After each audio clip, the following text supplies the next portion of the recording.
हम लोग श्रीमद् भागवतम के तीसरे स्कंद के 15वें अध्याय के 21वें श्लोक को पढ़ रहे हैं। हम लोग ने 20वें में वैकुंठ के वैभव के बारे में सुना था। यत् संकुलम हरिपदानति मात्र दृष्टैर वैदूर्य मार्कत हेम मयर विमानैः येषां बृहत् कटितटः स्मित शोभिमुख्य कृष्णात्मनां न रज आददुरुत्स्मयाद्यै। यत् संकुलम, जो वैकुंठ भरा हुआ है, किन से भरा हुआ है?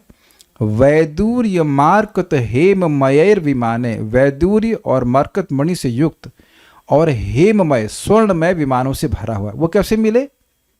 हरिपद, भगवान श्री हरि के चरणों में प्रणति मात्र से, नमन करने मात्र से जो प्राप्त हो जाते हैं, ऐसे विमानों से भरा है। मतलब विमानों से युक्त वैमानिकों से भरा हुआ है।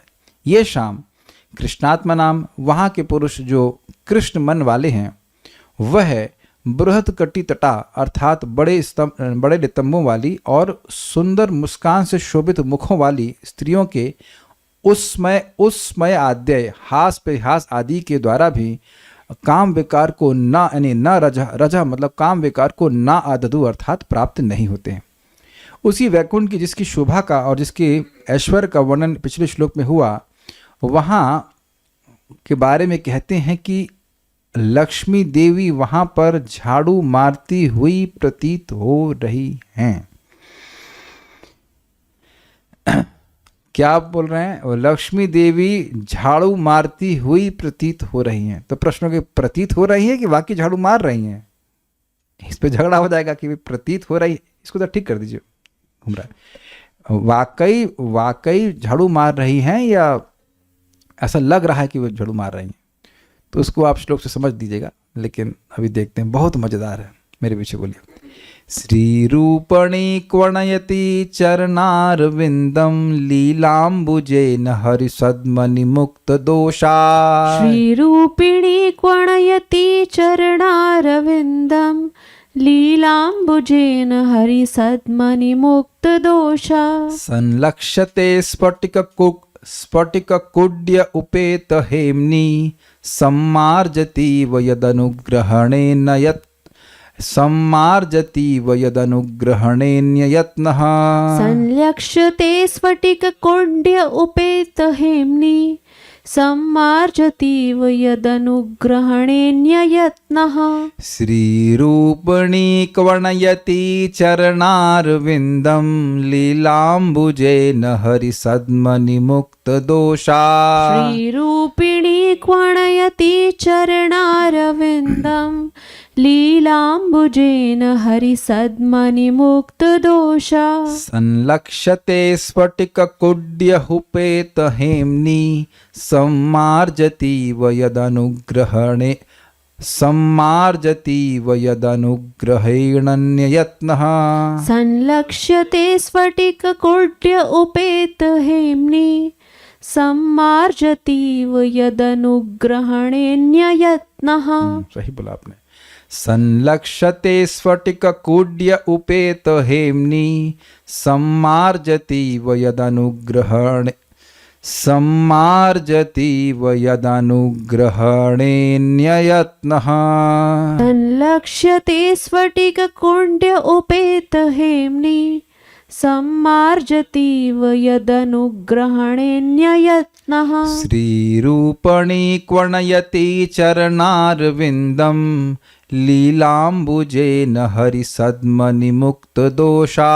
श्रीरूपिणी क्वर्णयति चरणारविंदम लीलाम्बुजेन हरिसद्मनि मुक्त दोषा। संलक्ष्यते स्फटिककुड्य उपेत हेम्नि सम्मार्जतीव यदनुग्रहणेन्ययत्नः। संलक्ष्यते स्फटिककुड्य उपेत हेम्नि सम्मार्जतीव यदनुग्रहणेन्ययत्नः। श्रीरूपिणी क्वर्णयति चरणारविंदम लीलाम्बुजेन हरिसद्मनिमुक्तदोषा श्रीरूपणी क्वर्णयति चरणारविन्दं लीलाम्बुजेन हरिसद्मनिमुक्तदोषा संलक्ष्यते स्फटिककोड्य उपेतहेम्नि सम्मार्जतीव यदनुग्रहणेऽन्ययत्नः संलक्ष्यते स्फटिककोड्य उपेतहेम्नि सम्मार्जतीव यदनुग्रहणेऽन्ययत्नः।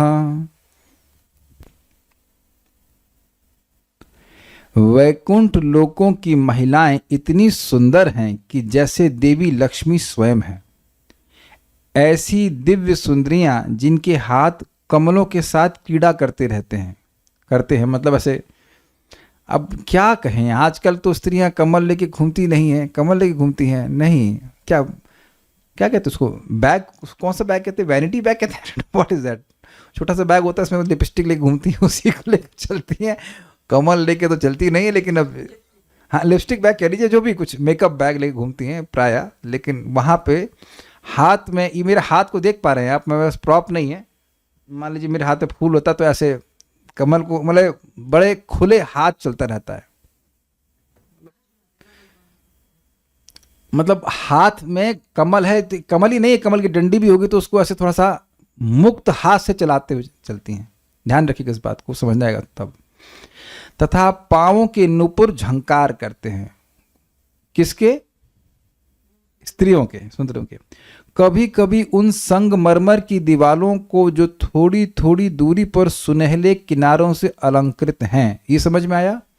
संगमरमर मतलब मार्बल की फ्लोर है और उसके किनारे किनारे पे सोना मड़ा हुआ है,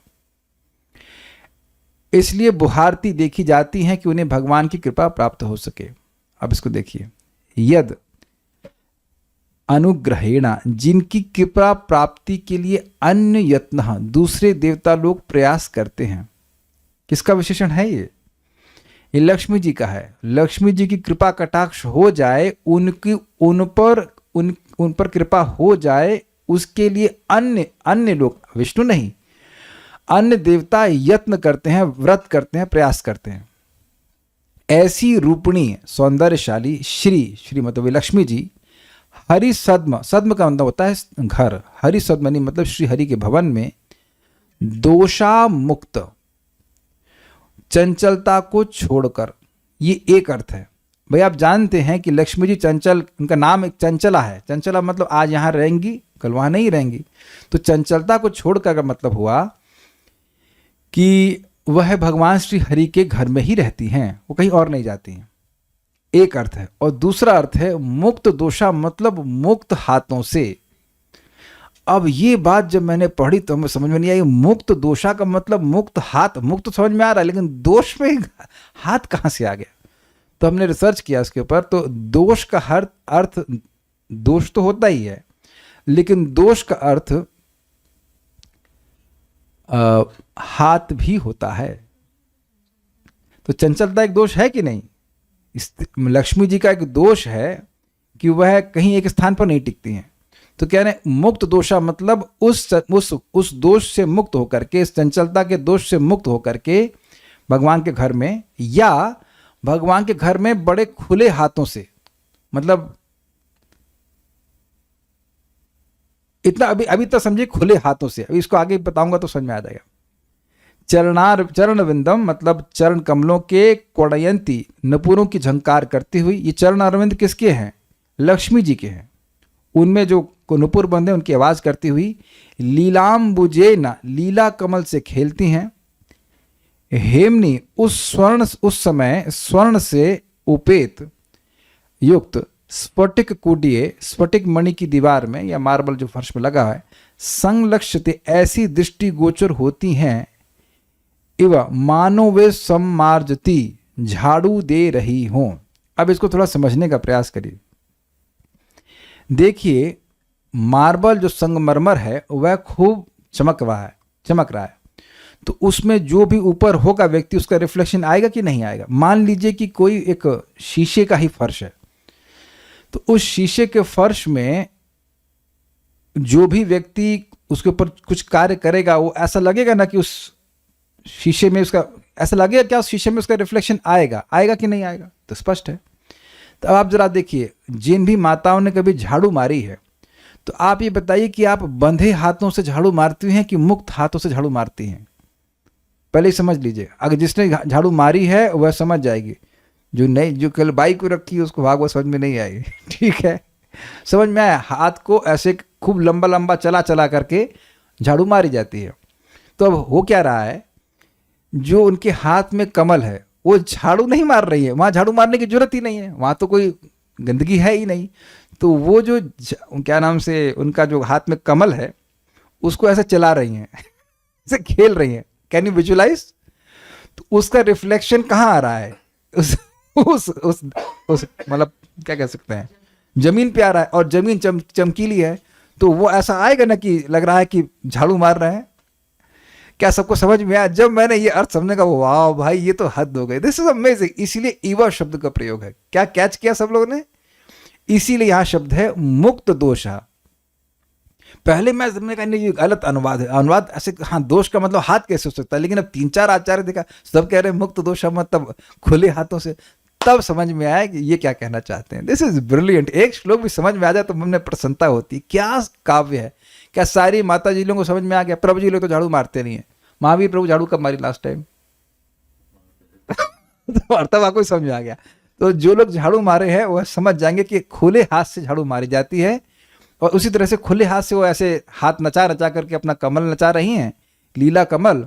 उसमें डंडी भी होगी तो डंडी हो गई डंडी, और वो फूल जो है वो ऐसा लग रहा है कि वो झाड़ू मार रही हैं। ये कहते हैं। उम्मीद है कि समझ पाए होंगे, कोई कठिनाई नहीं होगी। श्री रूपणी कोणयति चरणार विंदम। श्री रूपणी मतलब श्री लक्ष्मी जो सुंदर रूप से युक्त हैं। कोणयति चरणार विंदम, अपने चरण कमलों में बंधे हुए नुपुरों की आवाज करते हुए, लीलाम्बुजेन हरिसद्मनि मुक्त दोषा। लीलाम्बुज यानी लीला कमल के द्वारा, हरिसद्मनि यानी हरि भवन में, भगवान श्री हरि के भवन में, मुक्त दोषा चंचलता के दोष से रहित संलक्षते मतलब दिखाई पड़ती हैं, या बड़े प्रसरित हाथ से युक्त दिखाई पड़ती हैं। मतलब उनका हाथ खूब चल रहा है, ऐसे हाथ से कमल को लेकर चला रही हैं। स्फटिक कुड्य उपेत हेमनी। हेमनी का मतलब स्वर्ण और उपेत मतलब युक्त। स्वर्ण युक्त जो दीवाल है, दीवाल नहीं कहना चाहिए, दीवाल कह लीजिए, या जो प्रपात ने अनुवाद क्या किया है इसका, कुड क्या, संगमर कुड, दीवालों में, ठीक है, दीवाल कह लीजिए या फर्श कह लीजिए, जैसे उसी में वह दिखाई पड़ती हैं। कैसी? सम्मार्जती इव, मानो वह सम्मार्जन कर रही हो। तब तो उनकी स्थिति बड़ी खराब है, वो तो मेहरी है वो तो बाई है। कहते मान लो कोई ऐसा कहे कि लक्ष्मी जी के मन में, उसके मन में भाव आ जाए कि वह तो दासी हैं, वह तो निम्न कार्य कर रही हैं, तो अब वहां कहते नहीं नहीं ऐसा नहीं है। यद अनुग्रहेणा, जिन लक्ष्मी जी के अनुग्रह के लिए, अन्य यत्न, अन्य का मतलब क्या हुआ? हरि नहीं, हरि को छोड़कर अन्य लोग प्रयास करते हैं। ब्रह्मा जी आदि भी लक्ष्मी जी की कृपा कटाक्ष के लिए प्रार्थना करते हैं। वह भगवान श्री हरि के यहाँ पे सम्मार्जती इव, सम्मार्जन करते हुए दिखाई पड़ रही है। अब एक प्रश्न भक्त कह रहे हैं, स्त्रियां यहाँ लक्ष्मी जी हैं? हाँ, लक्ष्मी सहस्त्र शत संभ्रम सेव्य माना, लक्ष्मी जी भी हैं, और लक्ष्मी जी के जैसी अन्य स्त्रियां को भी यहाँ पे रखा गया है। अभी प्रभुपाद जी के अनुवाद से आपने देखा था। श्रीधरी, जिस वैकुंठ लोक में मनोहर शरीर धारण की हुई लक्ष्मी जी श्री हरि के गृह में झाड़ू लगाती हुई सी प्रतीत होती हैं। वे अपने पैरों के नुपुर की झंकार करती हुई तथा अपने चांचल्य नामक दोष का परित्याग करके, अथवा मुक्त दोषा पद का यह अर्थ है कि वे अपनी फैलाई हुई भुजाओं से जब अपने लीला कमल को घुमाती हैं। ये क्लियर है? मुक्त दोष, दोष मतलब हाथ, और मुक्त मतलब प्रसरित हाथों से, फैलाए हुए हाथों से। तब जिनके बीच बीच में शोभा के लिए स्वर्ण जटित हैं, ऐसे स्फटिक मणि से निर्मित दीवालों में प्रतिबिंबित होती हैं, तो लगता है कि वे भक्ति पूर्वक श्री हरि के गृह को झाड़ रही हैं। देखिए, आप चाहे फर्श ले लीजिए चाहे दीवार ले लीजिए, ये एक इंटरेस्टिंग बात है कि आप न सिर्फ जो झाड़ू है वो फर्श पे चलाती हैं, झाड़ू आप दीवार पे भी चलाती होंगी या होंगे, होंगी मैं बोल रहा हूँ। माता जी लोग करते हैं कि नहीं करते, वो ऊपर क्या कहते हैं उसको, जाले होते हैं, तो उसको ऐसे ऐसे सफाई करते हैं। तो वो ऐसे तो चला रही हैं, तो अगर उनका प्रतिबिंब दीवार पे जा रहा है, हम दीवार अर्थ ले लें अगर, तो दीवार पे जा रहा है तो वहां भी लग रहा है कि वो दीवार की सफाई कर रही है। ये तो और आसानी से समझ में आ रहा है। क्लियर समझ में आ रहा है सारी भक्तों सारी माता जी को समझ में आ रहा है। ये श्लोक माता जी लोगों को समझ में आ रहा है जो सफाई करती हैं। ओके, कहाँ थे हम लोग? ये वही लक्ष्मी जी हैं जिनकी कृपा प्राप्त करने के लिए ब्रह्मा आदि देवगण प्रयत्नशील रहा करते हैं। ये भी इंटरेस्टिंग। कहने का अभिप्राय है कि यद्यपि वैकुंठ लोक में धूली नामक वस्तु है ही नहीं, फिर भी स्वर्ण पट्टिका से जटित दीवार के भागों में अनेक बार वे प्रतिबिंबित जब होती हैं और लीला कमल को घुमाती हैं, तो लगता है कि वे विनय और भक्ति से भरकर श्री हरि के गृह को जैसे झाड़ रही हों। टीका तो बिल्कुल स्पष्ट है, हम खाली ये मुक्त दोषा वाली बात को समझाना चाहते थे। देखिए क्या होता है, कभी कभी आप कुछ भोजन करें और भोजन इतना आस्वादनीय है कि और कुछ खाने का मन नहीं करता, एटलीस्ट उस दिन। आप मेरी फीलिंग समझ पा रहे हैं?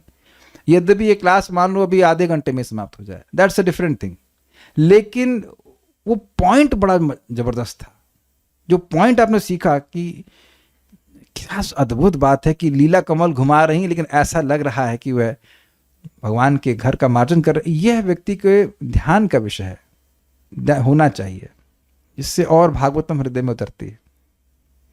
सारार्थ दर्शनी, यहां प्रस्तुत व्याख्या में यह बताया गया है कि वैकुंठ लोक में सभी श्री हरि की भक्ति में आनंदित रहते हैं। यहां प्रस्तुत व्याख्या में बताया गया है कि वैकुंठ लोक में सभी श्री हरि की भक्ति में आनंदित रहते हैं। क्या कहने का मतलब है कि पिछले श्लोक से ले लीजिएगा, येषाम कृष्णात्म नाम, वहां पुरुष इतने भक्ति में आनंदित हैं कि स्त्रियों के हास परिहास के द्वारा भी, और स्त्रियां अत्यंत सुंदर हैं, फिर भी उनके हास परिहास से भी, उनके क्लोज प्रॉक्सिमिटी कहा जाए उसके द्वारा भी उनके मन में काम विकार उत्पन्न नहीं होता, क्योंकि आनंद में है। उन्हें बाह्य रूप से इस प्रकार से कोई और विषय सुख की कोई जरूरत नहीं है। यह कोई विशेष बात नहीं, क्योंकि स्वयं महालक्ष्मी भी वहां श्री हरि की सेवा में निरंतर लगी रहती हैं। तो प्रश्न है कि निरंतर क्यों लगी रहती हैं? देखिए ध्यान दीजिएगा कि अगर हम कोई सेवा करते हैं तो उस सेवा के पीछे एक सुख होता है, इसलिए व्यक्ति सेवा करता है। इंद्रियों की सेवा भी कर रहा है तो उसके पीछे कुछ सुख मिलता है, भोजन करता है सुख मिलता है, दैट इज कॉल्ड रस, उसको रस कहते हैं। तो लक्ष्मी जी को भी जो कहीं एक जगह नहीं टिकती भगवान हरि के अलावा, उनको भगवान श्री हरि की सेवा में इतना आनंद मिलता आ रहा है कि अनादिकाल से उनकी सेवा में हैं और अनंत काल तक सेवा में लगी रहेंगी। ये भगवान हरि की अद्भुत ऐश्वर्य है। इस तथ्य को 2 श्लोकों में व्यक्त किया गया। अगले श्लोक को हम कल देखेंगे। रूपणी अर्थात परम मनोहर रूप वाली लक्ष्मी देवी। देखिए ये एक जगत में देखा गया है, कोई बुरा नहीं मानेगा कि स्त्री अगर बहुत रूपणी होती है तो उसके मन में अहंकार आ जाता है। काफी समय तो वो अपने ड्रेसिंग टेबल के सामने व्यतीत करती हैं, होती जनरली देखा गया है। और ऐसे में वो क्या घर की सफाई वाला कार्य करना चाहेंगी? नहीं करना चाहेंगी। लेकिन ये परम रूपणी हैं, परम रूपणी, अब फिर भी बड़ी नम्रता से भगवान के घर में इस प्रकार का सेवा कर रही हैं। चरणारविंदम कोणयति, अर्थात मंद गति से चलने के कारण उनके चरणों में स्थित नुपुरों की ध्वनि उत्पन्न हो रही है। मतलब ये भी बड़ी सुंदर बात है। स्त्रियां भागते हुए अच्छी नहीं लगती हैं। तो यहाँ पे बड़ा सुंदर बात बोली कि लक्ष्मी जी कोई वहां भाग नहीं रही हैं, बड़ी कैसे इंग्लिश में कहते हैं ग्रेसफुल गेट बोलते हैं, क्या बोलते हैं, ग्रेसफुल, बहुत ही ग्रेस से लक्ष्मी जी वहां पे चल रही हैं और उनकी झंकार हो रही। उपेत हेमनी, श्री हरि के मंदिर में स्फटिकमय आधारों पर, दीवालों पर जो बीच बीच में स्वर्ण से अलंकृत हैं, ये उनका वर्णन हो रहा है। मुक्त दोषा अर्थात चंचलता आदि दोषों से रहित लक्ष्मी देवी, ये अपने प्रसारित भुजाओं में लीला कमल धारण करके सम्मार्जतीव स्वच्छ आधार पर प्रतिबिंबित होने से ऐसा प्रतीत हो रहा है कि मानो वह सफाई कर रही हूं। भाई वही बात को थोड़ा तोड़ तोड़ के समझाया जा रहा है ताकि आप और समझ सको। यहां लीला कमल शोधन हेतु प्रयुक्त उपकरण के समान है। ये समझ में आ गया? वो जो कमल है वही लग रहा है कि मानो झाड़ू हो, या फिर सम्मार्जतीव वह अन्य सेविकाओं की भांति स्वच्छता करने वाली प्रतीत हो रही हैं। अन्य सेविकाएं होंगी जहां वहां पे वैकुंठ में जो साफ कर रही हैं उनके जैसी लग रही हैं। समझे बात? कह रहे हैं कि वह सफाई करती हुई दिख रही हैं, ठीक, या वह अन्य सेविकाओं जैसी लग रही हैं जो सफाई करती हैं। कुछ दो अर्थ आपने ग्रहण किए। एक बात को खूब नींद आ रही है, अरे नींद को तो भगाओ भाई दिन में आधा घंटा रेस्ट करके आई, हम इतने सुबह से प्रतीक्षा करके क्लास देने आए, अभी से नींद शुरू। भाई ऐसा ना हो कि सोते सोते अरे क्लास लोग समाप्त हो गया समाप्त हो गया, नींद ही पूरी नहीं हुई। इतना बढ़िया श्लोक चल रहा है, अभी इसीलिए वैकुंठ जाने को नहीं मिल रहा वहां सब सेवा करेंगे और लक्ष्मी जी सोएंगी, ठीक है कि नहीं? एनीवेज, तो दो अर्थ लिया जा रहा है कि एक लग रहा है कि स्वयं सफाई कर रही हैं, कोई तुलना नहीं हो रही किसी अर्थ से, और दूसरा कह रहा है कि जो सम्मार्जती मतलब जैसे अन्य सेविकाएं सेवा करती है वैसी वह लक्ष्मी जी लग रही हैं। अभी इंटरेस्टिंग पॉइंट आ गया। जैसे श्री दशम स्कंद अध्याय 82 में कौरव क्षेत्र यात्रा प्रसंग में श्री कालिंदी द्वारा कहा गया है, तद गृह मार्जनी, अर्थात हम श्री कृष्ण के घर की सेवा करने वाली दासियां। अब ये क्या पॉइंट है? ये पॉइंट कहां से आया? बड़ी मजेदार बात है। ये द्वारका में भगवान श्री कृष्ण है अपनी रानियों के साथ, वह जाते हैं कुरुक्षेत्र और वहां पर मिलते हैं इनसे, पांडवों से मिलते हैं। तो वहां द्रौपदी पूछती हैं भगवान की रानियों से कि आपकी शादी भगवान से कैसे हुई। तो रुक्मिणी से प्रारंभ करते हैं, कथा तो हम नहीं बता रहे, सबकी अलग अलग प्रकार से शादी होती है, लेकिन रुक्मिणी जी और अन्य रानियां भी यही कहती हैं कि इस प्रकार से मेरी शादी हुई और मैं कृष्ण के घर में दासी के रूप में कार्य करने का सौभाग्य प्राप्त कर रही हूँ। मैं पैराफ्रेज कर रहा हूँ, डिटेल तो आप वहाँ देख सकते हैं। बड़ा इंटरेस्टिंग है कि हैं वो रानियां महिषी, लेकिन भाव क्या है कि वह कृष्ण की दासी हैं। ये बहुत बहुत बहुत अमेजिंग पॉइंट है। श्रीमती राधा रानी भी भगवान की परम प्रियसी हैं, लेकिन वह भी, उनका अभिमान क्या है कि मैं श्री कृष्ण की दासी ही हूं। ये बहुत बड़ी बात आप आ रही है, बहुत बड़ी बात है। क्यों बड़ी बात है? देखिए, भगवान की भक्ति जो है, भगवान का प्रेम, वो दास, उसका आधार ही दास्य भाव है। आप जानते हो कि शांत भाव, दास भाव, सख्य, वात्सल्य और माधुर्य, तो दास भाव सब में बराबर विद्यमान रहता है। अब वही दास भाव में सख्य भाव और आ जाता है, फिर उस जो वात्सल्य भाव में सख्य और दास दोनों आ जाते हैं, और जो माधुर्य उसमें वात्सल्य, सख्य और दास ये सब आ जाते हैं। शांत भाव क्या? शांत भाव में जैसे कि भगवान, जैसे कि वृंदावन धाम है, पेड़ है, ये शांत भाव में भगवान की सेवा करते हैं। तो अब जो हम समझा रहे हैं पहले वो तो समझ लीजिए दास भाव समझा रहे हो, समझ नहीं रहे। तो अब ये एक बड़ा इंपॉर्टेंट पॉइंट है। जब व्यक्ति के हृदय में ये दास भाव उदित होता है तभी वह भक्ति के वास्तविक सुख का अनुभव कर सकता है। और उसमें स्पेशल चीज होती है, भगवान में विशेष ममता होती है कि श्री कृष्ण मेरे हैं, मैं श्री कृष्ण का हूं। दोनों ही होते, मैं श्री कृष्ण का हूं और श्री कृष्ण मेरे हैं। वहां से दास भाव शुरू होता है। शांत भाव में जगत से विरक्ति और भगवान में आसक्ति होती है, लेकिन ऐसी ममता नहीं होती है। हम बहुत जल्दी जल्दी पढ़ा रहे हैं, बहुत जल्दी से बहुत बड़ी बात आ रही है, बहुत बहुत बड़ा टॉपिक है, उसको हम लोग चर्चा कर चुके हैं चैतन्य चरितामृत में, अन्यत्र, लेकिन अभी हम शॉर्ट में बता रहे हैं। तो ये बड़ी इंटरेस्टिंग बात है कि यद्यपि एक्सटर्नली देखा जाए तो रानियां हैं, सब कुछ है, लेकिन उनका भाव क्या है कि हम श्री कृष्ण की दासी हैं। ये बड़ी इंपॉर्टेंट बात है। सेवक हैं। यहां तक कि जो नंद महाराज हैं, माता यशोदा, यद्यपि वात्सल्य में है फिर भी अपने को श्री कृष्ण का सेवक ही मानते हैं। ये सब बातें आप लोग को एस्टॉनिशिंग लगेंगी, लेकिन चैतन्य चरितामृत में जब हम पढ़ाएंगे सीक्वेंस में तो बिल्कुल आपके सामने श्लोक रख कर बताऊंगा। अभी पूरा तो नहीं बता सकता, लेकिन ये इंपॉर्टेंट पॉइंट है। एक जगह चैतन्य भागवत में आता है, चैतन्य महाप्रभु के रूप बारे में, दास्य भाव नाचे। भगवान चैतन्य महाप्रभु नाच रहे हैं कीर्तन में, लेकिन अपने को नर्तक के रूप में प्रस्तुत करने के लिए नहीं। कभी कभी मंदिर में हम देखते हैं कि लोग कथक करने लगते हैं। अरे कृष्णा कीर्तन हो रहा है, पुरुष है वो ऐसे ऐसे करके कथक कर रहा था, तो लोग उसको देखें। That is not the way you dance. ये दास भाव में नाचना नहीं हुआ। दास मतलब कृष्ण स्वामी, उनकी प्रसन्नता के लिए नृत्य करना। वो नृत्य करना और कथक करने में अंतर हो जाता है। वो भी पुरुष, वो भी दिखाने के लिए कि लोग देखें कि मैं डांस करना जानता हूं, ये कोई तरीका नहीं। या फिर स्त्रियां भी ऐसे करती हैं, नहीं। ये बात हमको ध्यान रखनी होगी। जब भगवान का नाम जब करता है तो उसके मन में यही भावना उत्पन्न होती है कि मैं श्री कृष्ण का सेवक हूं। चैतन्य दास मुई, चैतन्य दास, चैतन्य दास तारा, सेवकेरा दास। ये अद्वैत आचार्य जी कहते हैं कि मैं चैतन्य महाप्रभु का दास हूँ, चैतन्य महाप्रभु का दास, उनके दासों का दास हूँ। ये भावना है। इसी भावना में व्यक्ति को भक्ति का सुख प्राप्त हो सकता है। ये बड़ी इंटरेस्टिंग पॉइंट यहाँ पे हम सीख रहे हैं कि उनका भावना भी ऐसी रहती है। यहाँ मुक्त दोष का अर्थ निर्दोष भी लिया जाता है। वो जो दोष था चंचलता का लक्ष्मी जी का, वह वहाँ पे नहीं है। लीलाम्बुजेन अर्थात लीला कमल द्वारा, मतलब वो कमल जो लीला के लिए बने, प्लेफुलनेस, लीला के लिए, आनंद के लिए उठाया हुआ है। यहाँ श्री लक्ष्मी जी को उनके हस्तधृत लीला कमल के माध्यम से इंगित किया गया है।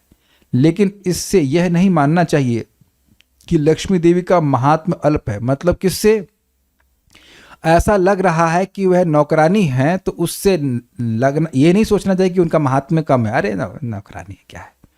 इसलिए आगे कहा गया है, यद अनुग्रहेण, जिनके अनुग्रह को प्राप्त करने हेतु महालक्ष्मी मुझे कृपा करे, इस उद्देश्य से अन्य ब्रह्मादि देवताओं का प्रयास जहाँ लगा रहता है। अर्थात जिन लक्ष्मी देवी की कृपा दृष्टि प्राप्त करने के लिए ब्रह्मा आदि देवतागण भी प्रयासरत रहते हैं। मतलब जरूरी नहीं कि उनको कृपा मिल ही जाए, ऐसा कहते हैं। तात्पर्य, ब्रह्म संहिता में यह कहा गया है कि भगवान गोविंद के धाम में सदैव करोड़ों लक्ष्मियां उनकी सेवा करती हैं।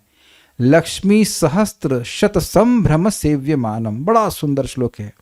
चिंतामणि प्रकर सद्मसु कल्प वृक्ष लक्षावृतेषु सुरभिरभिपालयन्तम लक्ष्मी सहस्त्र शत संभ्रम सेव्यमानम गोविंदमादि पुरुषम तमहम भजामि। जी यहाँ सुंदर बड़ी सुंदर बात कहते हैं। लक्ष्मी सहस्त्र, लक्ष्मी तो स्पष्ट है, सहस्त्र मतलब हजार और शत मतलब 100 हजार मतलब अरबों अनंत, अनंत अनंत लक्ष्मियां संभ्रम सेव्यमानम, संभ्रम से सेव कर रहे हैं। संभ्रम का बिल्कुल आपने सही अर्थ लिया है वेदवादिनी। संभ्रम का मतलब वह बड़े भय से सेवा कर रही हैं। तो भय से क्यों? कहीं हमसे कोई गलती ना हो जाए, कृष्ण हमें सेवा से निकाल न दें। यद्यपि कृष्ण सेवा से नहीं निकालते हैं और वो महान योग्य हैं। इतना उनके पास जो वस्तुएं हैं और जो उनकी खुद का सौंदर्य और उनका जो भी कौशल है सेवा का, वो असीमित है, फिर भी संभ्रम से सेवा करती हैं।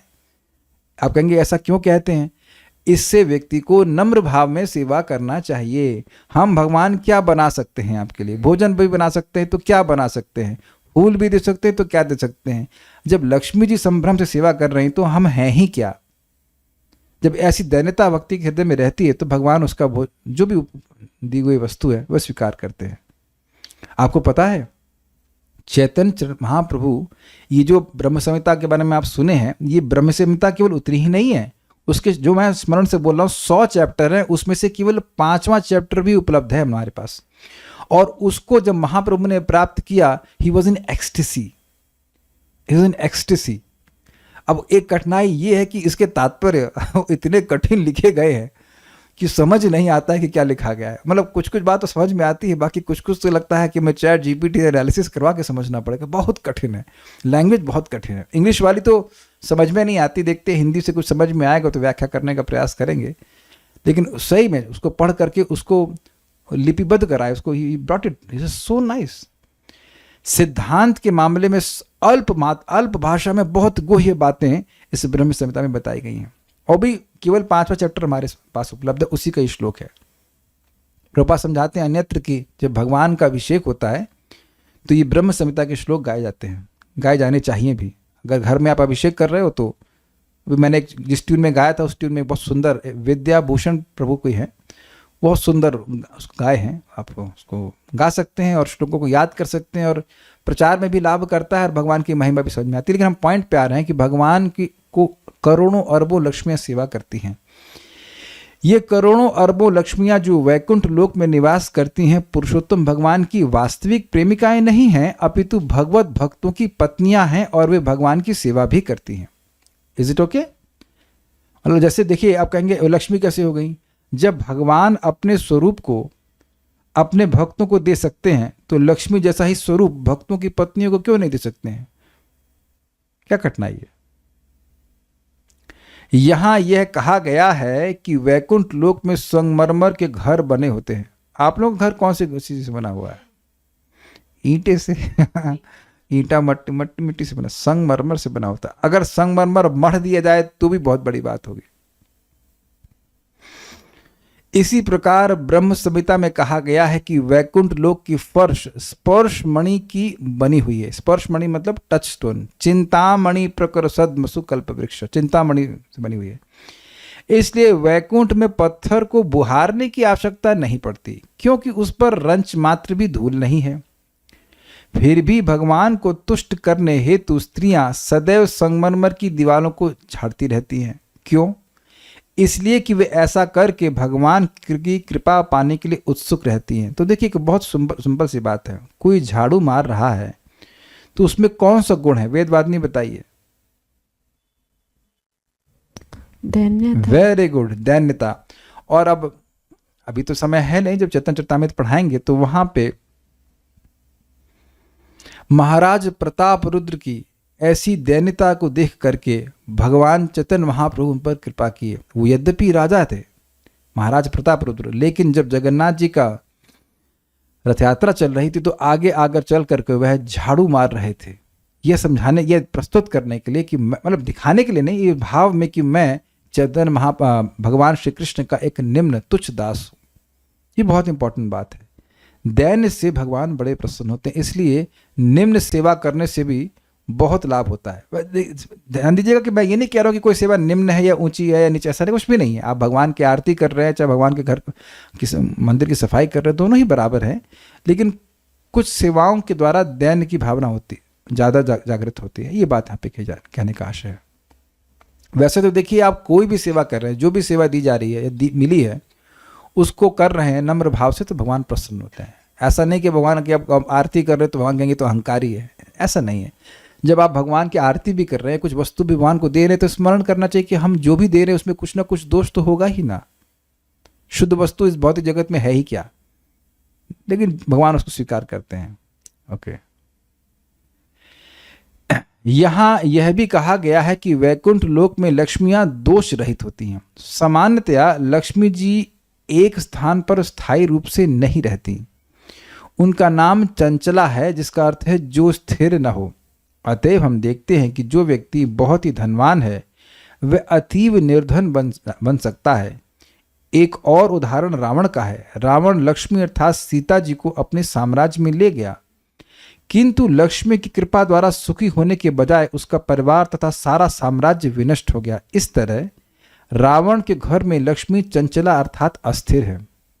रावण की श्रेणी के लोग लक्ष्मी को उनके पति नारायण के बिना चाहते हैं, अतएव लक्ष्मी जी के कारण वे चंचल हो उठते हैं।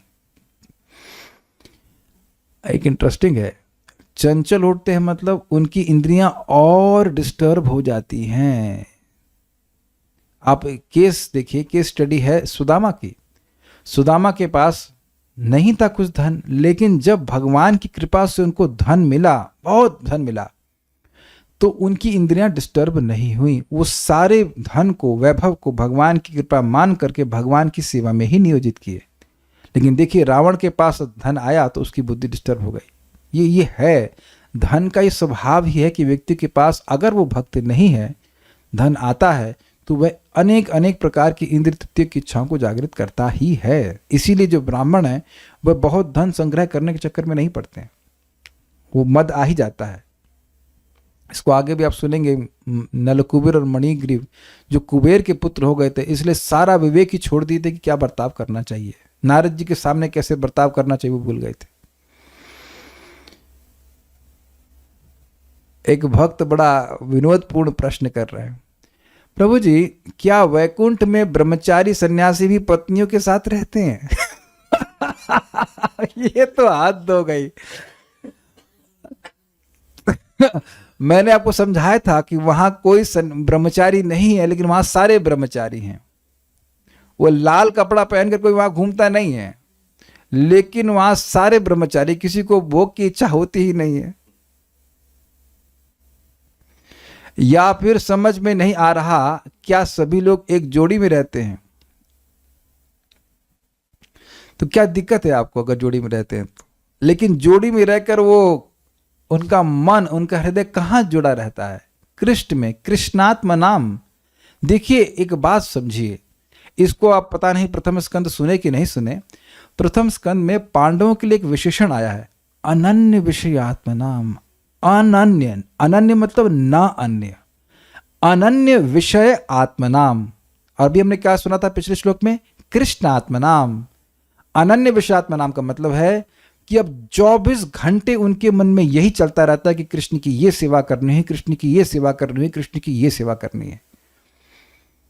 ये है वास्तविक ब्रह्मचर्य, ब्रह्म आचरण, जिसमें चित्त केवल भगवान में लगा हुआ है, भगवान की सेवा करनी, भगवान की सेवा करनी। आश्रम डिपेंडेंट नहीं है, ये आश्रम डिपेंडेंट नहीं है। तो वहां पे भी स्पष्ट सुना गया था कि उनका मन बिल्कुल भोग में नहीं जाता है, भगवान में ही जाता है निरंतर। और स्त्रियां भी भक्त हैं, ऐसा नहीं वो हंसी मजाक करके वो पुरुषों में काम उत्तेजना जागृत करना चाहती है, नहीं, उनका भी मन भगवान में ही लगा हुआ है। हमने आपको सिखाया था कल कि जीव गोस्वामी बोलते हैं वो महान भक्त हैं, और उनका जो भी व्यवहार है वह भी पुरुषों में भगवान की भक्ति के उद्दीपन का ही कार्य करता है। ओके, हम कहाँ थे? तो लक्ष्मी जी के कारण में चंचल उठते हैं। भौतिकतावादी, देखो भाई, मान लो जिसके पास पैसे नहीं है तो थाईलैंड नहीं जाएगा ना, लेकिन अब पैसे आ गए तो थाईलैंड घूमेंगे, यहाँ देखेंगे, वहाँ देखेंगे। व्यक्ति बता रहे थे कि 3 लाख रुपए खर्च किए ये देखने के लिए कि यूरोप कैसा होता है। मतलब मैं आज की बात नहीं कर रहा हूँ, बहुत पुरानी बात कर रहा हूँ। तो क्या देख के, क्या जैसा यहाँ होता है वैसे वहाँ होता है, यही देख लिया तो तुम्हारे 3 लाख रुपए भट्ट नहीं हो गए। तो 3 लाख नहीं होते तो फिर व्यक्ति नहीं जाता। एक माता जी के लड़के डिवोटी है, वो कहीं हम लॉस एंजलिस जाना चाहते हैं। हमने कहा लॉस एंजलिस क्या करोगे जा करके? कहते वहाँ का इस्कॉन मंदिर देखेंगे। हमने कहा इतना दूर 10,000 किलोमीटर जाकर, वृंदावन में रह रही थी, अभी भी वहीं पे रह रही हैं। मैं बहुत डांट लगाया, हमने को आपको इतना ज़्यादा, क्योंकि लड़का पैसा कमाता है, 5 लाख रुपए महीना कमा रहा है, तो घूमने जाएंगी। तो ये देखते हैं, भक्तों को भी ध्यान रखना चाहिए कि धन अगर आएगा तो दिमाग खराब करेगा ही। परम पूज्य राधा गोविंद महाराज बात को समझा रहे थे। गृहस्थों के लिए बोल रहे हैं, गृहस्थ लोगों को धन संचय करने का अधिकार है, लेकिन कह रहे नाव है और उस नाव में छेद हो जाए और पानी आना शुरू हो जाए तो व्यक्ति खुश होता है, क्या कि हा पानी भर गया, अब इससे हम चाय बनाएंगे, इसे नहाएंगे। अरे वही नैया डुबो देगा। तो धन आता है तो ठीक है, जो आपका आवश्यकता है उसको रखिए, लेकिन उसको दान करना चाहिए, वैष्णव की सेवा में लगाना चाहिए, भगवान की सेवा में लगाना चाहिए। इससे मति भगवान में लगती, नहीं तो डिस्टर्ब होती मति। ये प्रभुपाद आपके सामने ही लिख रहे हैं। भौतिकतावादी व्यक्ति लक्ष्मी जी में दोष ढूंढते हैं। क्या दोष ढूंढते हैं? अरे यार पैसा चला गया। ये बताइए कि कभी ऐसा नहीं बोले हैं, अरे यार ये पैसा चला गया, तो दोष देख रहे हैं ना, ये हमसे प्रेम ही नहीं कर रहा है, जा रहा है हमारे पास से, रुकती ही नहीं लक्ष्मी जी। ये हम सच बोल रहे हैं। एक हमारे दूर के रिश्तेदारी में था, व्यक्ति थे, करोड़पति थे और लिटरली रोडपति हो गए विद इन फ्यू डेज। ऐसा देखा गया है,